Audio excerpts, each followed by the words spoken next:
El servicio de Musaf, la palabra Musaf quiere decir adicional.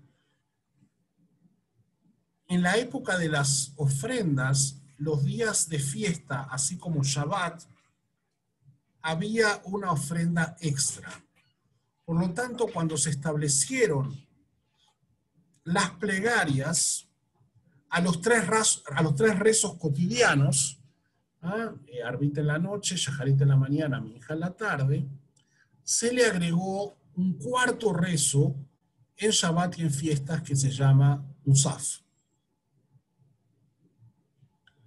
El único día que rezamos 5 veces es en Yom Kippur, donde además de los 3 diarios, más el Musaf, agregamos la Neilá. De eso vamos a hablar la semana próxima. Entonces, el servicio de Musaf, como todo servicio, lo central siempre es la midá. E interesantemente, como a lo largo de los siglos a la gente le pasaba lo mismo que nos pasa a nosotros, que es que la gente llega tarde al rezo, empezó a trasladarse al servicio de Musaf la parte más densa desde el punto de vista litúrgico. Todas las plegarias con una profundidad, con una densidad litúrgica, o la mayoría de las plegarias fueron puestas en el Musaf, porque ahí es cuando la gente estaba. La gente llega para la lectura de la Torá y se queda al Musaf. ¿Okay? Así que voy a mencionar las más destacadas y voy a explicar brevemente cada cosa. Antes de empezar el Musaf, hay una plegaria que se llama Ineni. Recuerdan que hablamos en la lectura de la Torá, el segundo día de Rosh Hashanah hablamos del Ineni. Ineni quiere decir estoy aquí. ¿Y qué es el Ineni? ¿Y por qué está en singular? Recuerden que la mayoría de nuestras plegarias están en plural. Porque el Ineni es una plegaria que hace quien está dirigiendo el rezo, el oficiante. ¿Y por qué está esta plegaria? Porque la responsabilidad del oficiante es muy grande. El oficiante es quien recita la plegaria en nombre de la congregación. Por lo tanto, quien dirige la plegaria está rezando en nombre de todos los presentes.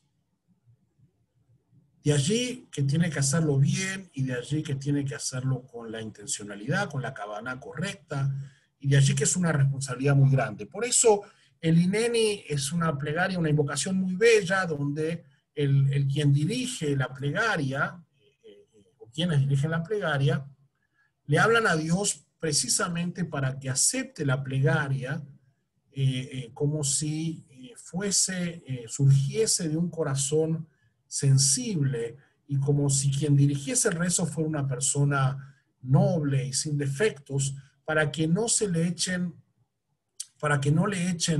a la comunidad, a la congregación, las faltas o las culpas o la incapacidad propia de quien está dirigiendo el rezo. Básicamente, la idea del Ineni es que la persona le dice a Dios, mira, yo estoy rezando en nombre de toda esta comunidad, acepta mis plegarias como si yo fuese alguien, una persona de bien. ¿Okay? No arruines todo, no le arruines a la gente la plegaria por culpa mía, vendría a ser algo así. ¿Okay? Así que bueno, esa es un poco la idea del Ineni. La midá tiene algunos agregados. Uno es el poema Melech Elión, Rey Altísimo. Acuérdense que uno de los temas centrales de Rosh Hashanah es la proclamación de Dios como Rey del universo, un Rey poderoso y lejano que nos juzga, que va a la par del Dios que es como un Padre misericordioso. Okay. Se recita durante la tercera bendición de la midá, que es la Kedushá, y es donde está la mayoría de los agregados. La tradición lo atribuye a Shimon ben Yitzhak ben Abun de Maguncia en el siglo X. Maguncia en Alemania, Mainz, era una ciudad con mucha creatividad en esta época. Es el surgimiento del mundo ashkenazí principalmente. Y como comenté la semana pasada, muchos de los poemas, de los piyutim, de los poemas litúrgicos de Rosh Hashanah y Yom Kippur son creaciones relativamente tardías, ¿ok? De la Edad Media. Y aquí tenemos un buen ejemplo de esto. Melech Elión está escrito en forma de acróstico, como ya mencionamos en otros ejemplos, son reglas que permitían o facilitaban la memorización. Cada línea termina con la frase "por siempre jamás reinará", y el tema es la grandeza de Dios frente a la insignificancia del hombre. Alguien me preguntó después de la clase de la semana pasada, o me comentó que se sentía así un poco que no le cerraba mucho esta idea de exaltar a Dios en detrimento de lo pequeño y insignificante del ser humano. Pero bueno, esto es parte de la liturgia en general. Cuando se crea la liturgia y se asume este desafío de poner en palabras algo que es tan difícil, tan imposible como es la categoría de lo divino, lo único que queda es esto, ¿no? Llevar a la exageración la grandeza de Dios y en paralelo la disminución de lo que es la experiencia humana. Aquí tienen otra plegaria muy emblemática de Rosh Hashanah y Yom Kippur, que es el Unetane Tokef, que se dice justo antes de la Kedushá, como introducción. La leyenda la atribuye al rabbi Amnón de Maguncia, ven otra vez a Maguncia aquí, en una historia muy dramática en donde el obispo lo presiona al rabino y le dice que o se convierte o lo van a matar. El rabino responde: quiero 3 días para meditar la respuesta. Y cuando el rabino termina, sale de la reunión, se queda angustiado porque siente que este pedido de tiempo para pensar es un signo de debilidad, debería haberlo rechazado de un solo. Y entonces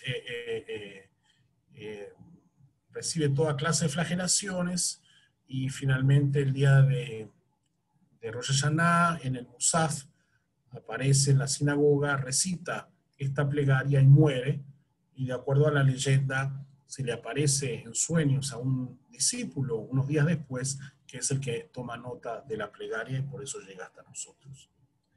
La leyenda es muy conmovedora, refleja algunos elementos históricos, pero sin duda no es real. Se encontraron en la Misá del Cairo pasajes de esta plegaria datados 2 o 3 siglos antes, por lo tanto es una plegaria más antigua.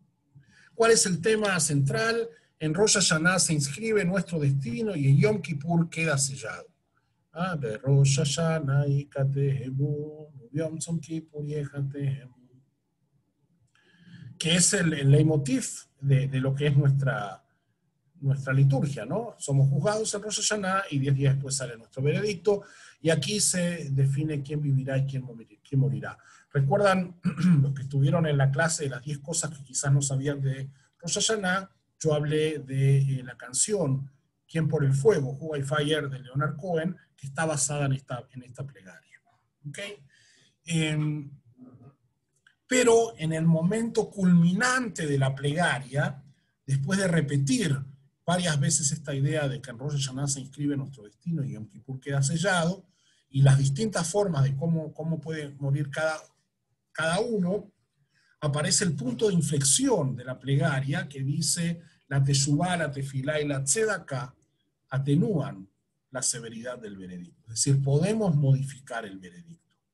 Está en nosotros, en nuestra teshuvá, nuestro arrepentimiento, en nuestra tefilá, en nuestra plegaria y en nuestra tzedaká, nuestras acciones de tzedaká, podemos modificar el veredicto.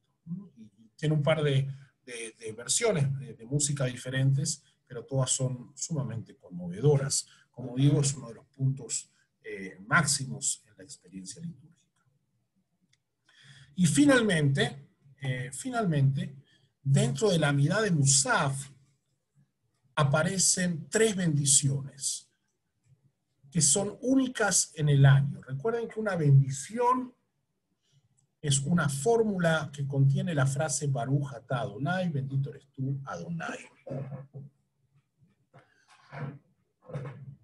Todo el año, acuérdense, vamos por el principio, la Amidá es la oración litúrgica más importante.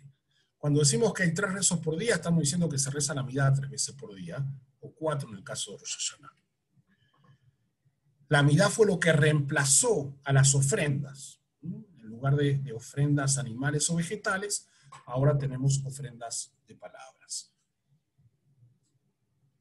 Entonces, durante todo el año, la Amidá tiene una estructura muy esquematizada.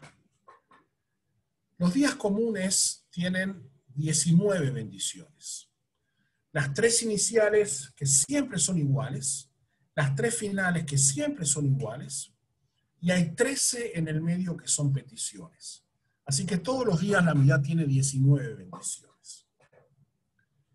En fiestas o en Shabbat, las 13 peticiones se sacan y se reemplazan por una única bendición que habla de la santidad del día. Por lo tanto, la Amidá de Rosh Hashanah de la mañana, la Amidá de Shabbat, la Amidá de cualquier fiesta, tiene 7 bendiciones. Las 3 iniciales, que siempre son iguales, las 3 finales, que siempre son iguales, y la bendición de la santidad del día. Sin embargo, la de Musaf tiene 9 bendiciones. Las 3 iniciales, las 3 finales, siempre son iguales, y las 3 del medio son estas que están aquí. Malhuyot, Zifronot y Shofarot, que ahora voy a explicar brevemente. Al final de cada una se vuelve a tocar el shofar. Hay una parte que se toca el shofar organizado con la bendición después de la lectura de la Torá y la Haftará. Y después, al final de cada una de estas 3 bendiciones, hay una pequeña serie de toques. El primero es Malhuyot. Como les suena en hebreo, la palabra Malhuyot viene de Melech. Melech es rey. Malhuyot es la proclamación de Dios como rey, que como les dije, es uno de los temas centrales de Rosh Hashanah. La estructura de las 3 bendiciones es la misma. Hay un himno de apertura, hay 10 versículos bíblicos, 3 de la Torá, 3 de los Nevi'im, 3 de Ketuvim, perdón, 3 de la Torá, 3 de Ketuvim, 3 de Nevi'im, y vuelve uno de la Torá, y está la bendición de conclusión. Y finalmente se toca el shofar. ¿Ok? Entonces, el himno introductorio del Malhuyot es una plegaria que reconocemos, el Aleinu Leshabeach, que originariamente fue escrita aquí para introducción de Malhuyot. Y se volvió tan popular que la sacaron de aquí o la copiaron de aquí y la trasladaron al final de cada uno de nuestros rezos.